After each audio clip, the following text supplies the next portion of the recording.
Hello, today I will show you how to put in a SIM card into your OnePlus 5T.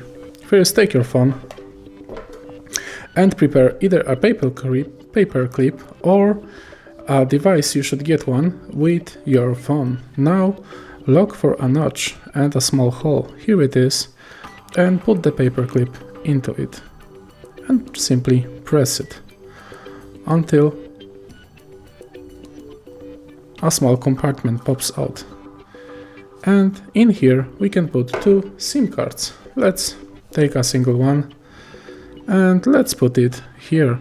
Make sure the SIM card is the proper way up. As you can see, every SIM card has a small cut here, and the device here should have it the same way. Now simply put the card in here. It should rest easily, and put the entire thing back into the phone.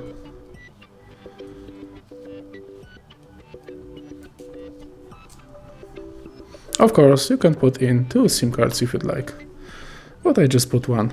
And just like that, we have a SIM card inside our phone. So, I really hope this video helped you, and if it did, please leave a like and subscribe.